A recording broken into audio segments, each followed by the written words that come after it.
Terpantas, terkini dan sahih. Bila-bila masa, di mana jua. Berita di jari. Subscribe YouTube Buletin TV3. Buletin pagi 19 Ogos bersama saya Azaria Tagaya. Tajuk utama pagi ini, industri agro makanan negara rugi 60 juta ringgit akibat tempias taufan Lekima. 3 sekeluarga maut dalam kebakaran, 5 lot kedai hangus dijilat api.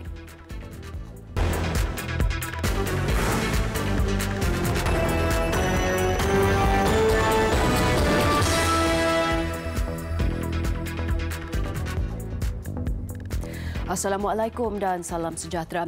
3 beranak termasuk bayi berusia setahun maut dalam kebakaran sebuah rumah di Slim River, Perak awal pagi tadi. Kejadian berlaku di sebuah rumah di Kampung Allah Batu, Jalan Kuala Slim, kira-kira jam 3 pagi. Penolong pengarah bahagian operasi bomba dan penyelamat Perak, Yunus Abu berkata, operasi pemadaman api dilakukan pasukan bomba dan penyelamat Slim River.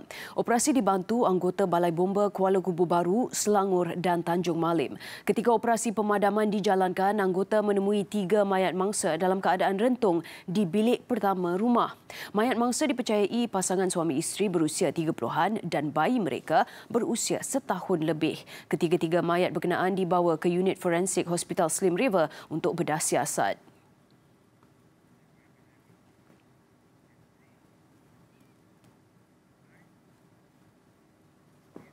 Di Kuala Terengganu, 5 buah lot kedai 2 tingkat menjual peralatan elektrik dan alat ganti motosikal dilaporkan hangus dijilat api. Kebakaran berlaku di Jalan Sultan Muhammad malam tadi. Pengarah Jabatan Bomba dan Penyelamat Terengganu, Muhammad Syoki Hamzah berkata pihaknya menerima laporan kejadian pada pukul 10.33 malam. Seramai 35 anggota dari Balai Bomba dan Penyelamat Kuala Terengganu, Marang dan Jalan Kota terbabit dalam operasi pemadaman. Kebakaran dipercayai bermula dari tingkat atas kedai menjual peralatan elektrik. Beberapa letupan dari dalam premis juga kedengaran. Tiada kemalangan jiwa dilaporkan. Api kemudiannya berjaya dikawal daripada merebak ke premis berhampiran setengah jam kemudian. Jadi pihak kami berhadapan dengan beberapa masalah. Pertamanya dari segi struktur bangunan yang separuh kekal, terdiri daripada bangunan batu bata dan juga kayu. Keduanya, susunan barang di dalam kedai sangat rapat dan padat. Ini telah menyukarkan pihak kami untuk nak attack api ke bahagian dalam dengan sepenuhnya lah. Kerugian dianggarkan sebanyak 1.2 juta ringgit. Punca kebakaran masih disiasat. Industri agro makanan negara mengalami kerugian kira-kira 60.2 juta ringgit akibat ribut yang melanda beberapa negeri di utara Semenanjung baru-baru ini. Timbalan Menteri Pertanian dan Industri Asas Tani Tan Sim Zizin berkata, kerugian paling banyak direkodkan membabitkan peternakan ikan dalam sangkar dengan jumlah 29 juta ringgit. Ternakan ikan dalam sangkar di Pulau Pinang paling teruk terjejas di mana 152 pengusaha dan 800 tan metrik ikan mati selain kerosakan sangkar ikan 80 hingga 100%. Jelas beliau terdapat lebih 100,000 pengusaha ternakan ikan dalam sangkar di seluruh negara, 30% daripadanya di Pulau Pinang. Penyumbang terbesar sumber aquakultur datang daripada penternakan ikan sangkar di negeri ini iaitu kira-kira 60%. Justru kementerian mengambil beberapa langkah segera dalam usaha membantu pengusaha yang terjejas supaya dapat membina semula sangkar ikan untuk menampung permintaan sumber perikanan. Antara sektor agro makanan lain yang terjejas akibat ribut berkenaan ialah padi dan ternakan ayam. 9 Ogos lalu, 7 negeri iaitu Perlis, Kedah, Pulau Pinang, Perak, Selangor, Pahang dan Terengganu dilapor dilanda ribut kesan daripada taufan Lekima yang melanda timur China. Ia menyebabkan kerosakan pada banyak kediaman dan bangunan selain kejadian pokok tumbang.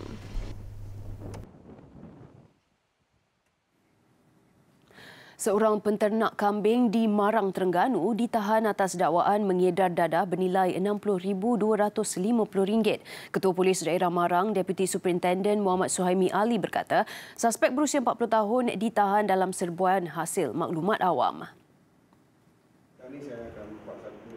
Serbuan dilakukan pada jam 9.30 malam Rabu lalu menyasarkan kandang kambing milik suspek di Kampung Mak Kemas, Bukit Payung. Ketika serbuan, polis merampas 34 paket mengandungi 1,100 biji pil dipercayai dadah jenis pil yaba.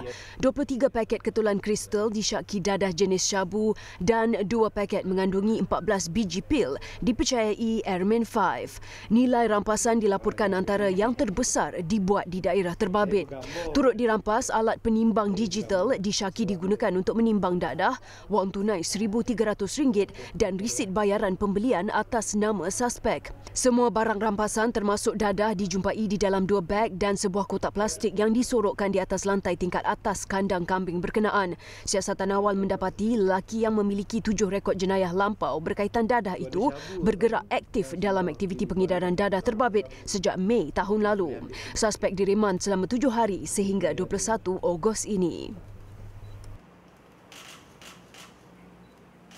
Malaysia akan terus mengamalkan sikap berhati-hati meskipun mencatatkan pertumbuhan keluaran dalam negara kasar KDNK lebih kukuh bagi suku kedua tahun ini.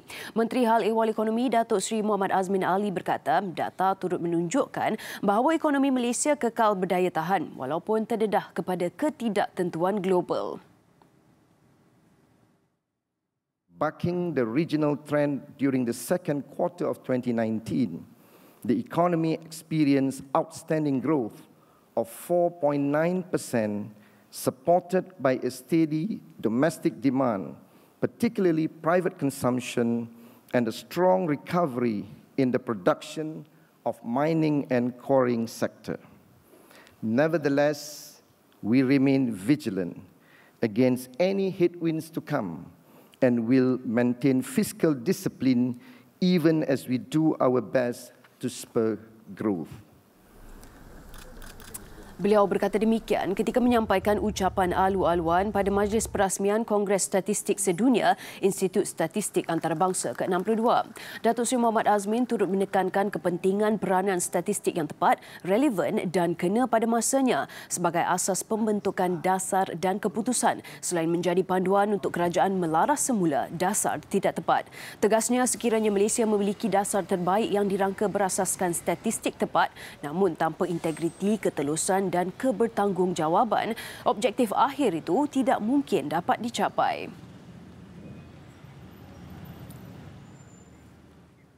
Presiden PKR Datuk Seri Anwar Ibrahim menafikan beliau tidak apologetik apabila menyatakan bahasa Cina dan Inggeris penting kepada masyarakat di negara ini. Ahli Parlimen Port Dickson itu turut menegaskan beliau sentiasa mengangkat dan memartabatkan bahasa Melayu meskipun terdapat tomahan kononnya dirinya bersifat liberal. Di kalangan pimpinan penggerak masyarakat itu belum nampak keupayaan mengangkat mutu penguasaan bahasa. Tetapi sesudah itu dia tidak noktah. Dalam masyarakat tidak berjalan tempurung. Maka kita harus pastikan anak-anak kita lebih handal dari kita, menguasai bahasa Melayu dengan baik, menguasai bahasa Inggeris atau bahasa-bahasa lain dengan baik, termasuk bahasa Cina. Datuk Seri Anwar ditemui selepas merasmikan Convention Motivator Profesional Malaysia di Shah Alam, Selangor semalam. Beliau turut menegur cara orang Melayu berfikir selain mahu sentimen perkauman diketepikan kerana kerajaan masih mengangkat dan memartabatkan bahasa Melayu sebagai keutamaan. Malah tegasnya jika dilantik sebagai Perdana Menteri ke-8, pastinya isu bahasa tidak akan diketepikan.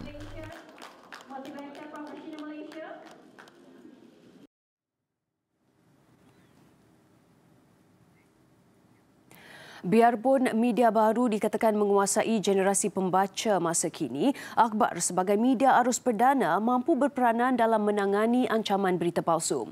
Aktivis sosial Tan Sri Lee Lam Tai berkata kesahihan dan fakta daripada sumber tulen membuatkan akhbar atau media cetak yang wujud sekian lama masih relevan untuk dibeli dan dibaca oleh masyarakat umum.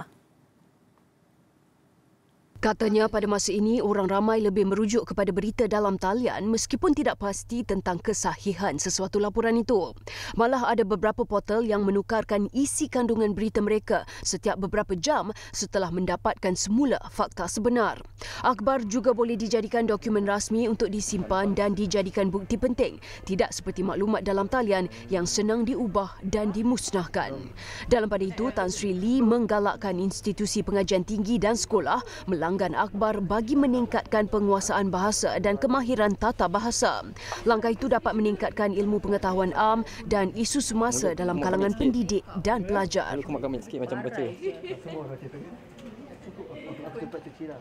Besar impaknya.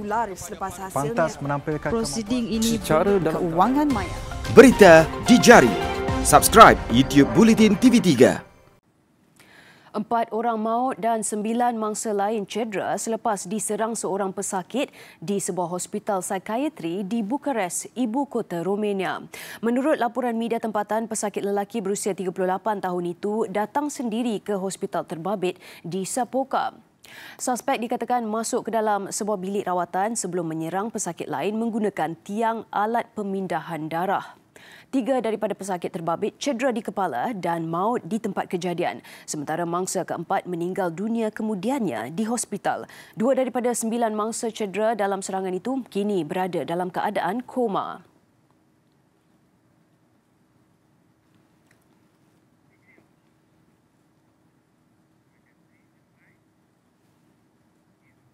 Serangan bom kereta di Bandar Kamishli di wilayah Timur Laut Syria mengakibatkan seorang anggota polis maut manakala 2 yang lain cedera.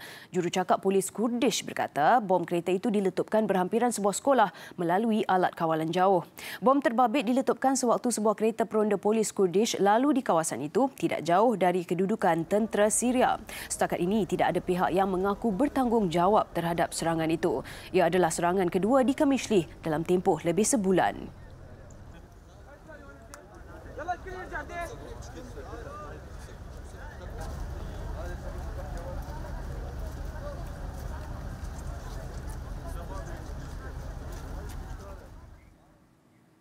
Enam penunjuk perasaan cedera apabila pertempuran tercetus di antara 2 kumpulan yang mengadakan bantahan di Portland, Amerika Syarikat.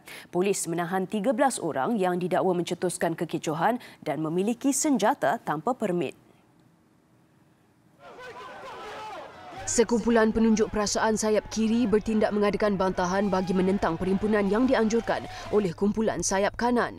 Kira-kira 1,200 orang terbabit dalam tunjuk perasaan dan lebih 700 anggota polis dikerah untuk mengawal keadaan. Kekecohan berlaku apabila peserta kedua-dua kumpulan melakukan provokasi. Polis terpaksa melepaskan semburan lada untuk menyuraikan penunjuk perasaan. Sehari sebelum tunjuk perasaan diadakan, pihak berkuasa Portland mengeluarkan amaran kepada penduduk agar tidak menyertai bantahan itu. Besar impaknya. Selepas hasilnya, pantas menampilkan prosiding ini secara keuangan maya. Berita di jari. Subscribe YouTube Bulletin TV3. Kembali dengan laporan sukan, saingan Piala Malaysia bersambung semalam membabitkan 2 perlawanan. Petaling Jaya City berjaya meraih 3 mata penuh selepas melakar kemenangan 1-0 ke atas UiTM FC. Sementara Selangor gagal memanfaat aksi di gelanggang sendiri sekadar mengutip 1 mata berikutan keputusan seri 1 sama menentang PDRM. Pertemuan PJ City menentang UiTM FC di Stadium Majlis Bandaraya Petaling Jaya berlangsung sengit sejak dari awal lagi dan UiTM hampir memecah kebuntuan pada minit ke-13. Namun percubaan Zarko Korach berjaya disekat penjaga gol tuan rumah Muhammad Mohaimin Muhammad. Begitu juga sepakan percuma Korach 4 minit berselang gagal untuk menemui penyudah tepat. Giliran PJ City mengasak, gol akhirnya berjaya dicipta pasukan tuan rumah pada minit ke-29 selepas lorongan R. Barath Kumar mudah disudahkan Pedro Enrique Cortez untuk kedudukan 1-0. PJ City melipat gandakan usaha pada babak kedua untuk mencari gol tambahan. Namun sukar untuk menembusi kawalan Muhammad Azfar Arif Muhammad Sukri di gawang UiTM. Minit ke-59, satu lagi peluang dicipta PJ City, cuma percubaan Cortez sekadar terkena tiang gol. Dengan keputusan perlawanan kekal 1-0 sehingga tamat sepenuh masa, PJ City pastinya ceria mengutip 3 mata berharga untuk menghuni tangga kedua kumpulan B di belakang JDT, mengumpul 6 mata selepas 3 perlawanan.